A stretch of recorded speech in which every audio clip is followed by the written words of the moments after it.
Hey guys, this is Richie coming at you with another online Bible study video. We are in the book of John. We're looking at John chapter 11. Today we're going to be looking at Jesus pulling Lazarus up out of the grave, and then the response of the Jews who saw him do this and heard about him doing this. And obviously, as you can imagine, they were not happy about it, so we'll talk about that. But in the last two studies, we looked at in John chapter 11, 1 down through 16, and then 17 down through 37. And those two studies, we talked a lot about why Lazarus got sick, why Lazarus was going to die. Too many Z sounds there. And all that stuff, and the glory of God, and how, the whole reason that this story happened, the whole reason he got sick, the whole reason he died was so that glory could go to God. And then we talk about Mary and Martha and how they come to Jesus, and they're not, they're upset with him. They're, not really doubting him. They still believe in him, but they're kind of, why didn't you come? But Jesus explains that. And then we talked a lot about Jesus and his emotion for the people, his emotion for Mary and for Martha and for all the mourners, and how upset he was with them, and the fact that he wept with them. That shows a lot about who Jesus was and how much he loves us, and the fact that he was human and not just a part of God here on this earth. So today we're going to look at the rest of chapter 11. So it's going to be John 11:38 all the way down through 57. So a pretty big chunk here. So if you got your Bible, go ahead and grab that. I'll be reading out the ESV. And we'll do John 11:38, starting there. Then Jesus, deeply moved again, came to the tomb. It was a cave, and the stone lay against it. Jesus said, "Take away the stone." Martha, the sister of the dead man, said to him, "Lord, by this time there will be an odor, for he has been dead 4 days." Jesus said to her, "Did I not tell you that if you believed, you would see the glory of God?" So they took away the stone. Jesus lifted his eyes and said, "Father, I thank you that you have heard me. I knew that you always hear me, but I say this on the account of the people standing around me, that they may believe that you have sent me." When he said these things, he cried in a loud voice, "Lazarus, come out." The man who had died came out, his hands and his feet bound with linen straps, and his face wrapped with a cloth. Jesus said to them, "Unbind him and let him go." Many of the Jews who were there had come with Mary to see what he had did and believed in him. But some of them went to the Pharisees and told them that Jesus had done. So the chief priests and the Pharisees gathered the council, and they said, "What are we going to do? For this man performs many signs. If we let him go on like this, everyone will believe in him, and the Romans will come and take away both our place and our nation." But one of them, Caiaphas, who was the high priest that year, said to them, "You know nothing at all, nor do you understand that it is better for you that one man should die for the people than the whole nation should perish." But he did not say this of his own accord, but being the high priest that year, he prophesied that Jesus would die for the nation, and not for the nation only, but also to gather into one the children of God that are scattered abroad. From that day on, they made plans to put him to death. Jesus therefore no longer walked openly among the Jews, but went from there to the region of the wilderness, to a town called Ephraim, where he stayed with the disciples. Now the Passover of the Jews was at hand, and many went up from the country to Jerusalem for the Passover to purify themselves. They were looking for Jesus, and saying to one another as they stood in the temple, "What do you think, that he will not come to the feast at all?" Now the chief priests and the Pharisees had given orders that if anyone knew where he was, they should let them know, so that they may arrest him. All right, so here we go. This is these two passages here of Jesus bringing Lazarus back from the dead, and then the plot to kill Jesus by the Pharisees and the chief priests and stuff. These are huge things going on, and this is setting up the crucifixion. This is setting up Jesus going to the cross. We talk a lot about, at church here, we've been going through, we did an Old Testament survey. We spent 3 weeks in the Old Testament just hitting a 30,000-foot view of the history of the Old Testament, the history of Israel, and how it all pointed to Jesus. And then for the last 6 weeks, and then 3 more in the future, we've been going through the minor prophets and talking about how, Israel and then the nation of Judah, everything was pointing to Jesus. Everything was getting to Jesus. And that even though the prophets would preach doom and gloom to the people of Judah and to the people of Israel, they always came back with hope of a future Messianic king and the future of heaven. This all points to that. This is all building up to that, because none of that can happen without Jesus dying on the cross for the sins of all mankind. So we'll start off with 38 through 44, that little bit of section there. Like we talked about, Mary and Martha sent people to Jesus and said, Lazarus is sick, please come. He waited 2 more days. It was a 2-day journey. So by the time he gets there, Lazarus has been dead. And then, we talked about last week, Martha came up and said, look, if you'd have been here, our brother wouldn't be dead. Mary came up to him and said, if you had been here, our brother wouldn't be dead. And Jesus said, look, this is for the glory of God that all of this happened. I need you to believe me. I need you to trust in me. This is when he tells him, he says, I am the resurrection and the life. Anyone who believes in me, even if he dies, he'll live again. Now, obviously, in Lazarus' case, he was speaking very matter of fact, very, he was speaking literally. That's the word I was looking for. He was speaking very literally. Whereas, for the rest of mankind, he's speaking figuratively. We're not actually physically going to come back to life right then and there when he's standing there, but when he comes back in the last day, we will live again with him. So, and then live through eternity for live with him in heaven through all of eternity. So Jesus comes up and he comes to the grave. Everyone is weeping. Everyone's mourning near the grave of Lazarus. And he says, move the stone. And, from studying how Jesus was buried, we know that it was, a cave, hollowed out cave that the body would have been in with a big stone over top of it. So he says, move the stone, move the stone. And Martha says, look, it's going to smell terrible. It's going to smell awful. He's been dead for 4 days. The body is, decomposing. It's going to stink. It's going to be awful. But then Jesus says, did I not tell you that if you believed, you would see the glory of God? He says, look, if you believe, you will see the glory of God. So they move the thing.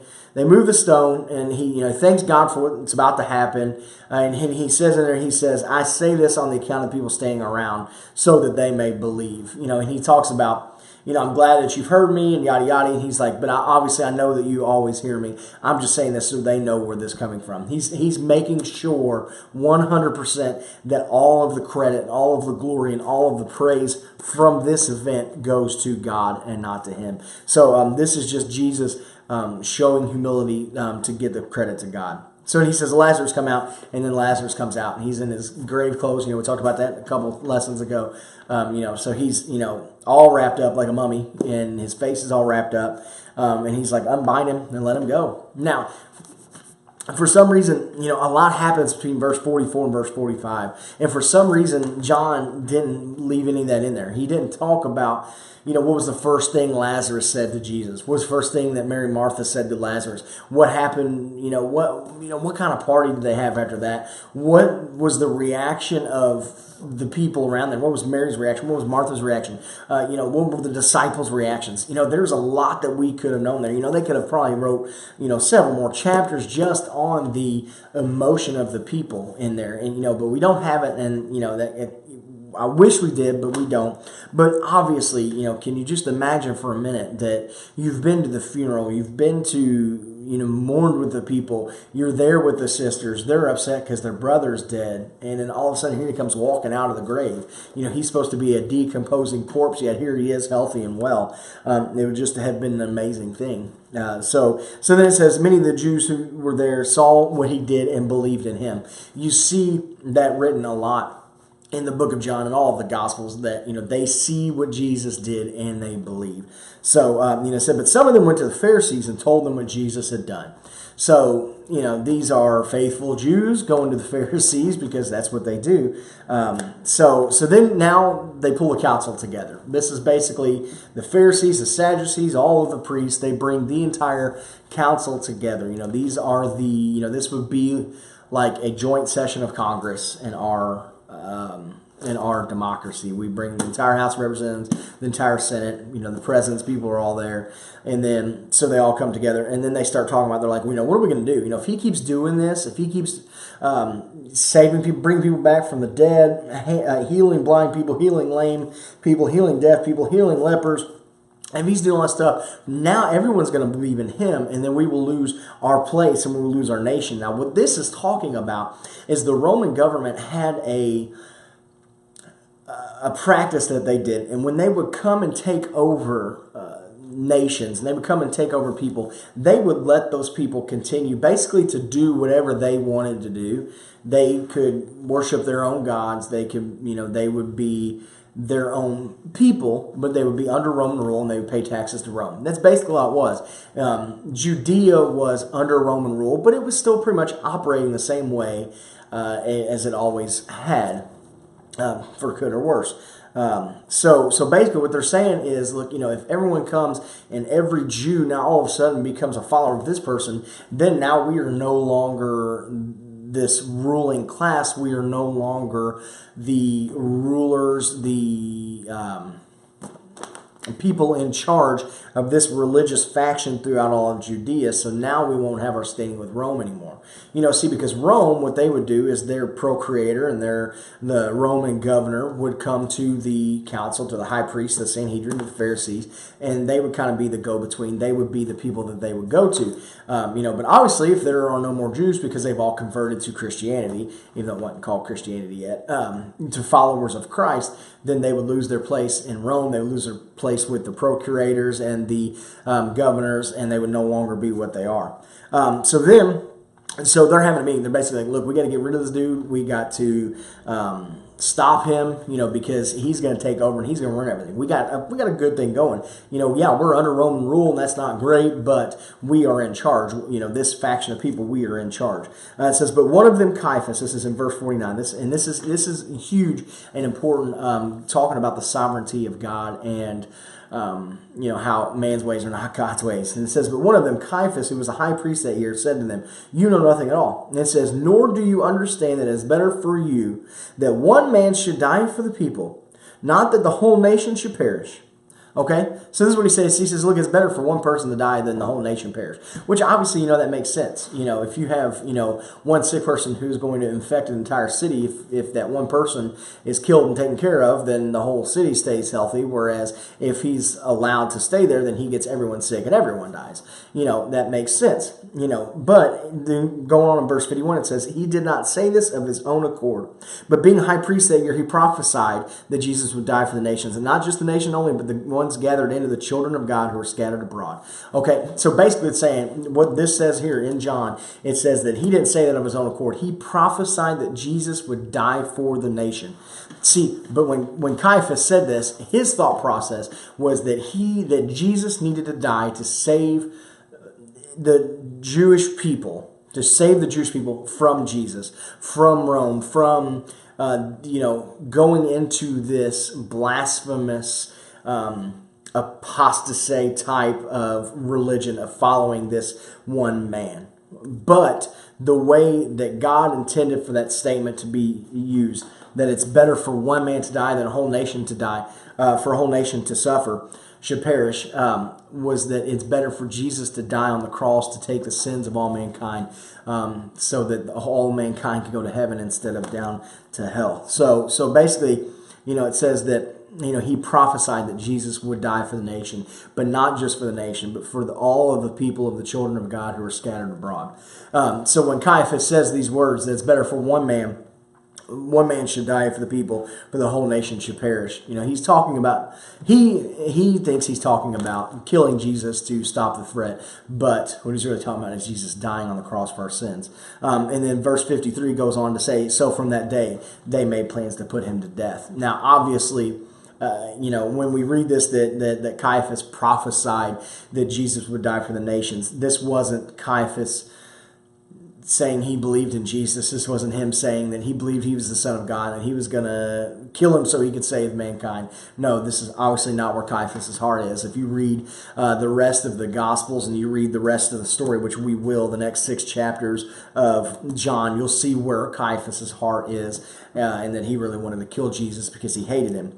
So then they're down through there. It says that Jesus no longer walked openly with the Jews, but he went away to Ephraim and stayed with his disciples there. So then it's time for the Passover. Verse 55 through 57, it talks about how it's time for the Passover. So it's time for the Passover, and basically, that harkens back to their time, the Jews' time, and the Hebrew people's time back in Egypt, where the 10th plague was the angel of the Lord coming and killing the firstborn of all of the families of Egypt, and the only way to do that was to put the blood of the lamb over the door. The only way to get away from that was to put the blood of the lamb over the door, and the angel would pass over. So this was just a celebration, celebrating the fact that God took care of them in Egypt and that God kept them safe in Egypt. So it's time for the Passover, and basically during the Passover, everyone would go to Jerusalem and celebrate that festival there and go to the temple there. So, everybody's looking for Jesus. Where is this wonderful Jesus? At this point, he's been doing ministry for 3 years. He is the biggest celebrity there is. He is a miracle worker. He's a wonder worker. And they're looking for him, wondering where he is. And they're like, do you think he's not going to come to the feast at all? And then the last verse says that the high priest and the council had told people that if they see Jesus, to let them know, that way they could go and arrest him. So basically, Jesus is this superstar preacher, teacher, miracle worker, and basically he's wanted for treason, wanted for blasphemy, to be put to death. So there's a lot going on there. There's a lot of reason for Jesus not to go to Jerusalem, but obviously Jesus goes to Jerusalem and eventually goes to his death in Jerusalem. So in John chapter 12 is kind of where the story really picks up. There's been a lot of, the first 11 chapters are Jesus' ministry. The first 11 chapters are spread out over a year or two of Jesus' ministry. Well, chapters 12 down through 18, the rest of those take place in a matter of days. So, it starts with John chapter 12, where Mary anoints Jesus, and then the triumphal entry into Jerusalem, and then the upper room discourse where he talks to his disciples and gives them many teaching, and then into the garden, and then to the trials, and then to the cross, and then to the resurrection. So we're going to get into that over the next several lessons, obviously, and we'll dive into there pretty deep. So that's all for today, and so we finished down through John chapter 11. So what we'll do is next week we will take on our next lesson. We'll take on John 12, 1 through 8. So just 8 verses. This is Mary anointing Jesus before he goes to the cross. So until then, God bless. And as always, if you guys have any questions, comments, you want to understand something better, understand it deeper, further, feel free to get in contact with me anytime. I would love questions. If I don't know the answer, I will do everything I can to find the answer. So that's all there is to it. So until then, until next time, God bless you guys. See y'all.